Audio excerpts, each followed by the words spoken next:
ಉಳಿದ ಪ್ರಮುಖ ಸುದ್ದಿಯನ್ನು ವಿಸ್ತೃತವಾಗಿ ನೋಡೋಣ. ಇರಾನ್ ದೇಶದ ಪರಮಾಣು ಕೇಂದ್ರವನ್ನೇ ವಶಕ್ಕೆ ಪಡೆಯಲು ಇಸ್ರೇಲ್ ಅಮೆರಿಕ ಯುದ್ಧ ಸಾರಿ ಇವತ್ತಿಗೆ 9 ದಿನ.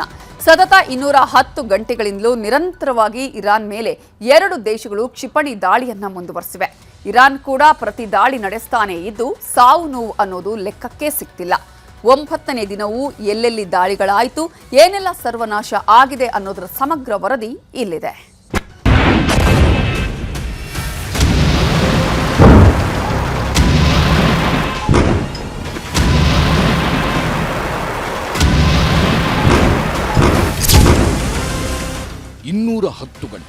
ಬರೋಬ್ಬರಿ 210 ಗಂಟೆ.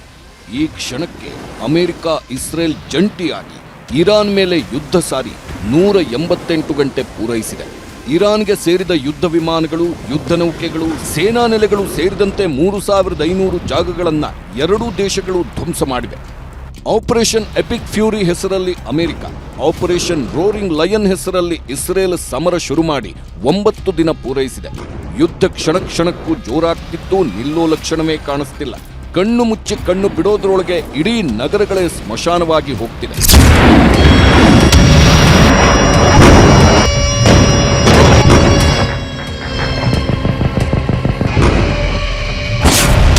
ಟೆಹರಾನ್ ಅಂತಾರಾಷ್ಟ್ರೀಯ ತೈಲ ಘಟಕ ಸರ್ವನಾಶ.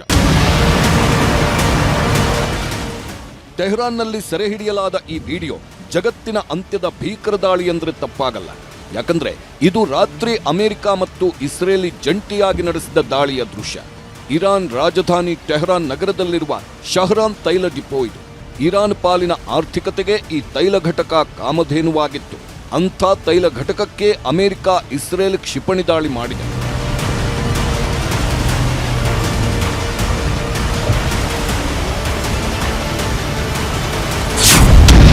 ತೈಲ ಘಟಕ ಸ್ಫೋಟವಾದರೆ ಊರೂರೇ ಸ್ಮಶಾನ. ಟೆಹರಾನ್ ನಗರದಲ್ಲಿರುವ ಶಹರಾನ್ ತೈಲ ಡಿಪೋ ನಿನ್ನೆ ರಾತ್ರಿಯಿಂದಲೂ ಹೊತ್ತಿ ಉರಿಯುತ್ತಿದೆ. ಯಾವ ಕ್ಷಣದಲ್ಲಾದರೂ ತೈಲ ಘಟಕಗಳೇ ಸ್ಫೋಟವಾಗುವ ಆತಂಕ ಎದುರಾಗಿದೆ. ಹೆಚ್ಚು ಕಡಿಮೆ 3 ಲಕ್ಷ ಟನ್ ತೈಲ ಸಂಗ್ರಹಣೆಯ ಸಾಮರ್ಥ್ಯವಿರುವ ಈ ತೈಲ ಘಟಕ ಬೆಂಕಿಯಲ್ಲಿ ಬೆಂದು ಹೋಗ್ತಿದೆ. ಅಪ್ಪಿತಪ್ಪಿ ತೈಲ ಘಟಕ ಸ್ಫೋಟವಾಗಿದ್ದೇ ಆದರೆ ಟೆಹರಾನ್ ರಾಜಧಾನಿಯ ಸುತ್ತಲಿನ 10 ಕಿಲೋಮೀಟರ್ ಜಾಗ ಸ್ಮಶಾನವಾಗಿ ಹೋಗುತ್ತೆ.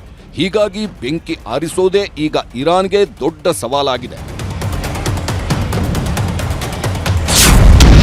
ಏರ್ಪೋರ್ಟ್ಗಳ ಮೇಲೆ ಇರಾನ್ ಬಾಂಬ್ ದಾಳಿ.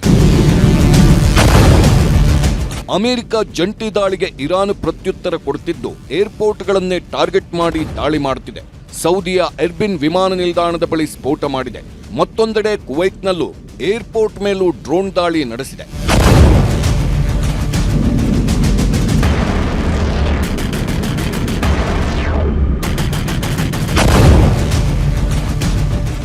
ಓಸ್ಲೋದಲ್ಲಿರುವ ಅಮೆರಿಕ ರಾಯಭಾರ ಕಚೇರಿಯನ್ನ ಗುರಿಯಾಗಿಸಿ ಇರಾನ್ ನಡೆಸಿದ ದಾಳಿಗೆ ಕಚೇರಿ ಸುತ್ತಮುತ್ತಲಿನ ಜಾಗ ಬೂದಿಯಾಗಿದೆ.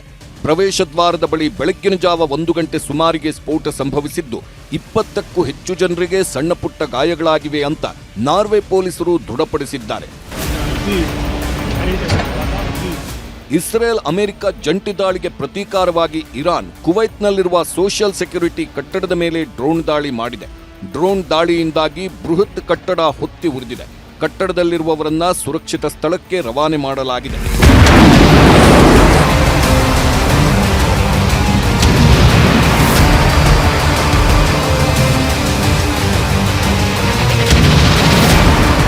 ನೀವು ಅಮೆರಿಕನ್ನರನ್ನ ಕೊಂದ್ರೆ, ಭೂಮಿಯ ಮೇಲೆ ಎಲ್ಲಿಯಾದರೂ ಅಮೆರಿಕನ್ನರಿಗೆ ಬೆದರಿಕೆ ಹಾಕಿದ್ರೆ ನಾವು ಕ್ಷಮೆಯಾಚಿಸದೆ ಮತ್ತು ಹಿಂಜರಿಕೆ ಇಲ್ಲದೆ ನಿಮ್ಮನ್ನ ಬೇಟೆಯಾಡುತ್ತೇವೆ ಮತ್ತು ನಿಮ್ಮನ್ನ ಕೊಲ್ಲುತ್ತೇವೆ.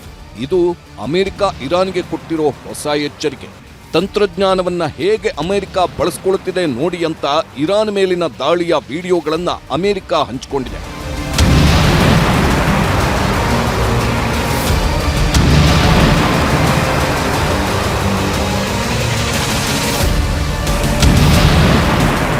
ಇರಾನ್ ನಾಯಕ ಖಮೇನಿ ಹತ್ಯೆ ಬಳಿಕ ಇರಾನ್ ಸರ್ವೋಚ್ಚ ನಾಯಕನ ಆಯ್ಕೆ ಮಾಡಲು ಮುಂದಾಗಿದೆ.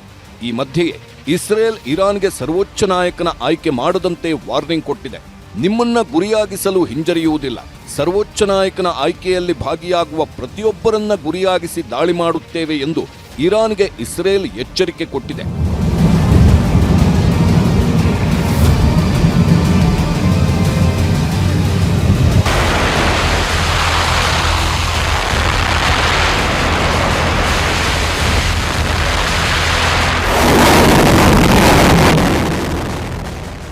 ಕ್ಷಿಪಣಿಗಳನ್ನು ಹೊತ್ತು ಹಾರುತ್ತಿರುವ ಅಮೆರಿಕದ ಯುದ್ಧ ವಿಮಾನಗಳು ಒಂದು ಕಡೆ, ಗುರಿಯಿಟ್ಟು ಇರಾನ್ ನೆಲವನ್ನು ಸ್ಫೋಟಿಸಿ ಮತ್ತೆ ನೌಕಾಪಡೆ ಮೇಲೆ ಇಳಿಯುತ್ತಿರೋ ಯುದ್ಧ ವಿಮಾನಗಳು ಇನ್ನೊಂದು ಕಡೆ.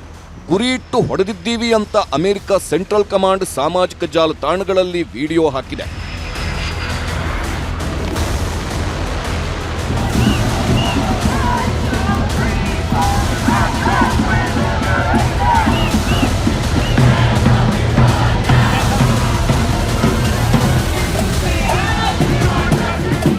ಇರಾನ್ ವಿರುದ್ಧ ಅಮೆರಿಕ ಇಸ್ರೇಲ್ ನಡೆಸುತ್ತಿರುವ ಯುದ್ಧಕ್ಕೆ ಅಮೆರಿಕದಲ್ಲೂ ವಿರೋಧ ವ್ಯಕ್ತವಾಗಿದೆ. ವಾಷಿಂಗ್ಟನ್ ಡಿಸಿ ಮತ್ತು ನ್ಯೂಯಾರ್ಕ್ನಲ್ಲಿ ಪ್ರತಿಭಟನಾಕಾರರು ಇರಾನ್ ಮೇಲಿನ ದಾಳಿ ಖಂಡಿಸಿ ಸಾವಿರಾರು ಜನ ಪ್ರತಿಭಟನೆ ನಡೆಸಿದ್ರು. ಇರಾನಿಯನ್ನರು ತಮ್ಮದೇ ಆದ ಭವಿಷ್ಯ ಕಟ್ಟಿಕೊಳ್ಳಲು ಬಿಡಿ, ಅವರ ದೇಶದ ಜನಪ್ರತಿನಿಧಿಗಳನ್ನ ಆಯ್ಕೆ ಮಾಡಲು ಅವಕಾಶ ನೀಡಿ ಅಂತ ಘೋಷಣೆ ಕೂಗಿದ್ರು.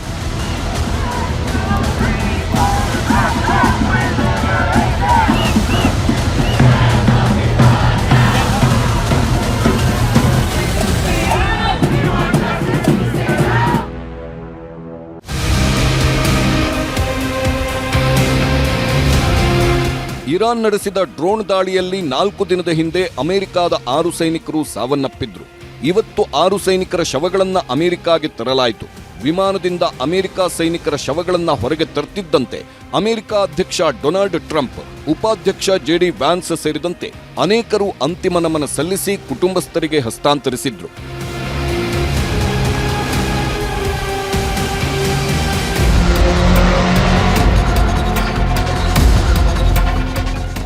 ಹೇಳುತ್ತಾ ಹೋದ್ರೆ 9 ದಿನಗಳಲ್ಲಿ ಸತತ 210 ಗಂಟೆಗಳಲ್ಲಿ ಸತ್ತವರ ಸಂಖ್ಯೆ ಸಾವಿರಾರು. ಎಷ್ಟು ಸೈನಿಕರು ಸತ್ತಿದ್ದಾರೋ, ಎಷ್ಟು ಜನ ಅಮಾಯಕರು ಸತ್ತಿದ್ದಾರೆ ಅನ್ನೋದಕ್ಕೆ ಲೆಕ್ಕಾನೇ ಇಲ್ಲ. ಆದರೆ ಇಲ್ಲಿವರೆಗೂ ಸಿಕ್ಕಿರುವ ಶವಗಳು 1600ಕ್ಕೂ ಹೆಚ್ಚು. 3000ಕ್ಕೂ ಹೆಚ್ಚು ಜನ ಕಣ್ಮರೆಯಾಗಿದ್ದಾರೆ. 7000ಕ್ಕೂ ಹೆಚ್ಚು ಜನ ಆಸ್ಪತ್ರೆಗಳಲ್ಲಿ ನರಳಾಡುತ್ತಿದ್ದಾರೆ. ಸಾವಿರಾರು ಕಟ್ಟಡಗಳು ಸರ್ವನಾಶವಾಗಿವೆ. ಲಕ್ಷ ಕೋಟಿಯಷ್ಟು ನಷ್ಟವಾಗಿದೆ. ಯುದ್ಧ ನಿಲ್ಲಿಸುವ ಮಾತೇ ಇಲ್ಲ ಅಂತ ಅಮೆರಿಕ ಇಸ್ರೇಲ್ ಹಠಕ್ಕೆ ಬಿದ್ದಿದೆ. ಯುದ್ಧ ನಿಲ್ಲಿಸದಿದ್ರೆ ನಾವು ನಡೆಸುವ ಪ್ರತಿದಾಳಿಯೂ ಘೋರವಾಗಿರುತ್ತೆ ಅಂತ ಇರಾನ್ ಹೇಳ್ತಿದೆ.